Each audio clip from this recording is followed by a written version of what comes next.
Marginalized voices, the stories of immigrants. People come from all walks of life. America is a melting pot, and American culture in itself is a compilation of various other cultures that have come together to create a unique American identity. Immigrants from all across the globe have come to the United States to pursue the American dream and in turn have contributed to the continuing evolution of the aforementioned identity. Each individual brings with them different experiences, outlooks, and perspectives. The stories which we have analyzed, though very different, all encompass two very important things: determination and strength. In this video, we will be exploring how various immigrants self-identify and what their experiences relating to the American dream have been like. I am part of a cohort that suffers more than the usual generation gap between parents and children, and even between immigrant parents and their second-generation children. We literally do not speak the same language. My parents capitulated to assimilation pressures and raised me and my younger brother speaking only English. My father regretted this. He wanted us to have some connection to our Taiwanese heritage, not just for cultural reasons, but for practical ones as well. In case we have to go back, he said. My father always knew that the country and the system that had, for the most part, benefited him and his family would not necessarily remain benevolent towards us and him. He was born during World War II, when Japanese Americans were being interned in this country. It was easy to see that the same situation could someday apply to us. America usually tolerated us, but that tolerance was fragile, and when it broke, my father wanted an exit strategy. I realized that I would not do it. I would never leave for Canada or Taiwan or anywhere else. I'm American, and that means I stay and fight. Even though they have been naturalized citizens for decades, my parents never refer to themselves as Americans. Partially, I think this is out of pride of their native land and culture, but for my father in particular, I think it is at least partially out of awareness that America does not reciprocate the sentiment. Not fully, anyway. America doesn't always reciprocate for me either, but unlike my parents, I was born here. My parents wanted me born here, and they gave up their ability to communicate fluently with me to ensure that I could thrive here. That alone does not define my citizenship against theirs. I define it by laying claim to it, and all its hyphens and messiness and ongoing struggles to be included. I claim my birthright, even if America doesn't always claim me back. Pai Pai Lu's story is interesting in that he experiences an uncommon barrier between he and his parents, a language barrier. An American-born child of immigrants, Pai Pai Lu takes a unique perspective. He argues for taking claim to his citizenship and fighting to be included. He explains that at times it is a struggle to self-describe as American, as America does not always reciprocate. He found and developed his own American identity. I am Mary Saul. I am an undocumented immigrant who came from Mexico when I was 18 months old.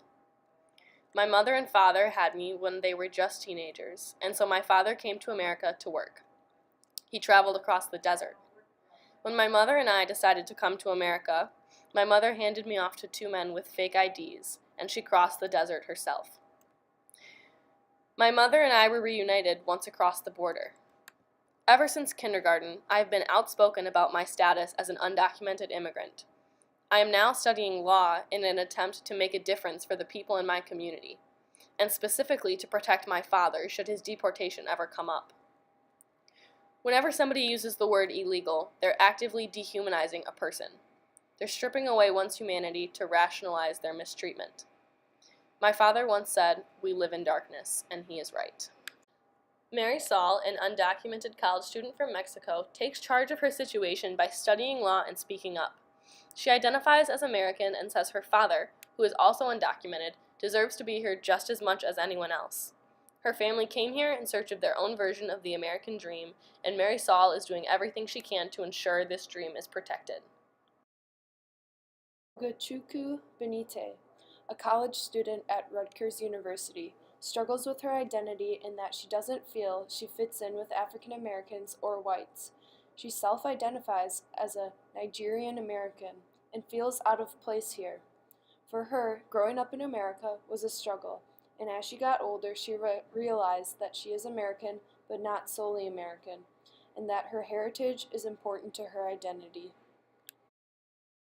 Dina Syed Ahmed, a college student at Rutgers University, idolizes her mother because of her ability to stay quiet, an interesting trait to venerate. In the Arab world, Dina's family was regarded highly within the community for their money and their family name. In America, they feel silenced because their name has lost value. They feel as if they are just another face in the crowd, unimportant and unrecognized. Abel, an immigrant from Guatemala, dreamt of finding safety as a child. He said, "My illusion, my dream, was to come here because everything would be total peace and calm in the United States." He later found out it wasn't easy to get in. Coming from Guatemala, Abel had to pass through Mexico before entering the U.S. He encountered many obstacles and did his best to continue on his journey towards safety. He said, "I cried because I only had one pair of pants. When I had to wash them, I would stand there naked, waiting for my pants to dry. I was 13 years old." Abel was robbed by a Mexican border officer who had stolen all of his money and his clothes. When Abel came to the U.S., he worked in the fish packing industry. He moved from job to job, packing all different types of fish. All of his bosses would abuse him because he was paid in cash and had no rights. Although it was a struggle surviving in the U.S., as an undocumented immigrant, Abel achieved his goal of finding safety. He feels like he has finally found a home, but because of his mistreatment, he cannot yet call himself American. I was in Cameroon long ago. I was taken to jail for nothing, rounded up by the army in Operation Harmattan when the government was trying to stop citizens from protesting. I was lucky not to disappear or die. You can write letters if you have an address to send the letter to, or make a collect call if you have a number. But if you don't have any contacts, no one to call, you just wait. People go to the court almost every Friday. Sometimes they come back without being seen by the judge. Your picture goes to the judge before the person is called. Color plays a big part. If your skin is white, you're treated differently. If you do see the judge, he will talk, the immigration lawyer will talk, the prosecutor will talk on behalf of immigration, the judge will decide. You will not talk. You want to explain everything, but everything you say is a lie. You can be deported without ever being heard. That jail is supposed to be divided. One side for American people, one side for immigrants. I prayed more than I have ever prayed before. All the years that I worked in the U.S., most of my money went to lawyers. The human being is a nomad, a traveler. He goes where he feels free. The American was not an American before. The system makes Americans believe that their job has been taken. Foreigners like me pay taxes that don't even benefit us.